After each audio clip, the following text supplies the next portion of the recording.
So if I go in here, and we'll start with a very simple, plain looking level. If it wants to load, here we go. So here's my little character, and we have someone else playing here.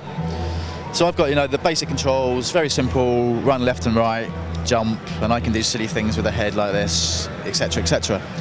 But on the creation side, everything you create is via this little interface that we've nicknamed Pop It. So in here I can do simple little things like customize my character, for example. So I can go in here, choose a simple base material, choose some hair, choose some funky glasses, maybe a nice Japanese dress. Okay, so this is the character stuff. And in here is my swag bag, and this is all of the items that I've collected by playing the levels that come with the game. And this is what I use to sort of make the environments.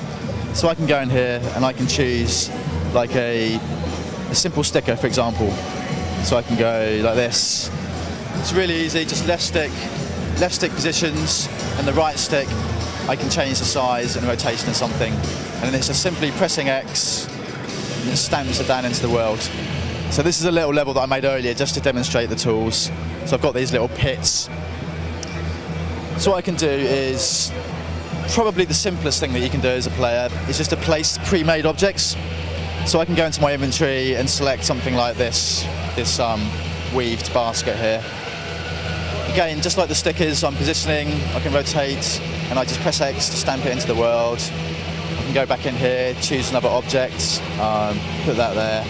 And as soon as I close my creative tool, it's in the world and ready to play with, physical and interactable, instantly playable. So you can see we've got quite a plain looking environment here. And we want to make it really easy for people to make things look good really quickly. So again, I go into my creative tool, I can go across here. There's a small selection, we've got these things we call backgrounds. So again, these are things that I've just won by playing the levels. But at the touch of a button, I can take us to a Japanese Zen garden, for example, nice bit of atmosphere. Or I can take us to like a garden. This is the environment that we used in the GDC level, actually. Or it could take us somewhere a bit spookier, maybe. And this really shows off the sort of dynamic shadowing and all that really nicely. But I think today I'm going to go for this kind of warm environment, because that goes with the chili in the bowl. What's really powerful about creating levels is that you're playing and creating it at the same time. So literally, as I'm making a level, someone can be interacting and testing it for me. And you can have a lot of fun just with this. So she's in there, and I can take my creative tools and I can just mess around and, you know, or I can just delete it and kind of really mess things up. So I'm just going to tidy up a little bit here. So those are like really simple pre-made objects, and that's really easy. You can instantly make a little physical kind of piece of gameplay. But if you're a little bit more ambitious than that, you're going to want to make your own things from scratch. So again, I go into my swag bag here, and we have these really simple primitive shapes and simple materials. And all of these materials have got their distinct properties. So metal is really heavy, cardboard is light, sponge is kind of bouncy and that kind of thing. And I can take one of these, let's say take a square, and I can position this. And just like the stickers, I can just move it around, scale it, rotate it, stamp it into the world. As many as I like. Go back in here, maybe choose a different material, different shape, put a few of those. As soon as I close my Pop It, it's in the world and ready to test and have a little play with. So instantly we've created this like simple little thing here. So maybe if you want to try and get up onto this sponge, Siobhan, see if you can. No, too hard. Okay, instantly I'll come in here, tweak it, make it a little bit bigger. Now it should be easier. So there you go. It's like game testing as sort of real time, basically. So that was using really simple primitives, but clearly you want to better make things that are, you know, other things than just squares and circles and things. So you can actually combine the primitives. So let's go for a cardboard here. Let's make that a little bit thinner. So what I can do is I can overlap shapes to make more complex shapes. So I take this circle, stamp that down, go up here, and because it's overlapping, when I stamp it, it just adds it to it.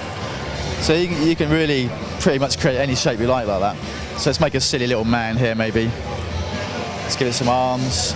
I mean, maybe you could join in, Siobhan, and start putting some stickers on this for me. Do you want to maybe start stickering up? No, you can do it right now.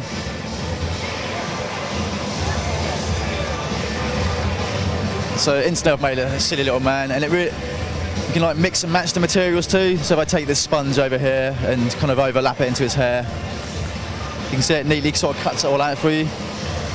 Just give him a kind of punky hairstyle.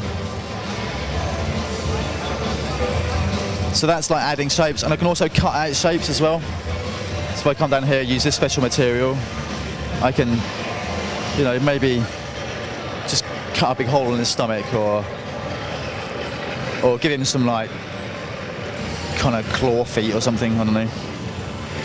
So you can see just with those simple primitives, you can really make like complex shapes.